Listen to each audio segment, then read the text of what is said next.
চাপ সহ্য করার মতো মানসিক শক্তি আল্লাহ আমাকে দিয়েছিল। অত্যন্ত পরিমাণ চাপ ছিল, এটা সহ্য করার শক্তি আল্লাহ দিয়েছিল লাস্ট পর্যন্ত। এর জন্য আল্লাহর কাছে কৃতজ্ঞ।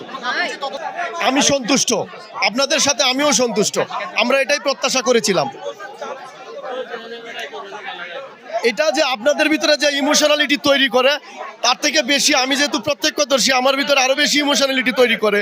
রাষ্ট্রীয় চাপ, আপনাদের মিডিয়ার চাপ, জনগণের চাপ, সব কিছু সামলায় নিয়ে কাজটা লাস্ট পর্যন্ত কমপ্লিট করা এটা অত্যন্ত কঠিন ছিল। তারপরেও আমি আল্লাহর প্রতি কৃতজ্ঞ যে আল্লাহ সেই সক্ষমতা দিয়েছিল। না না না, রাজনৈতিকভাবে এখানে কোনো চাপ ছিল না, এটা একটা মানসিক চাপ। এই ধরনের একটা ঘটনা, এত চাঞ্চল্যকর ঘটনার কাজ যখন আপনি করবেন, আপনার ভিতরে অটল।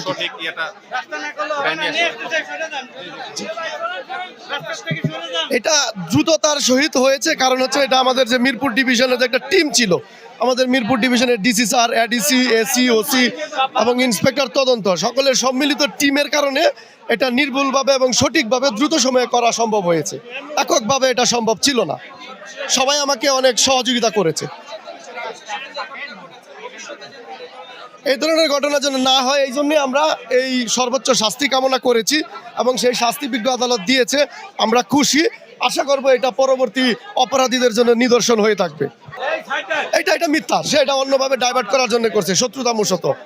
এই ধরনের নৃশংসতার সাথে জড়িত একজন লোক কখনোই এলাকায় স্থিরভাবে থাকবে না। আমরা তার মোবাইল কল, সিডিআর সব কিছু অ্যানালাইসিস করে দেখেছি, কোথাও তার সম্পৃক্ততার কোনো সুযোগ ছিল না।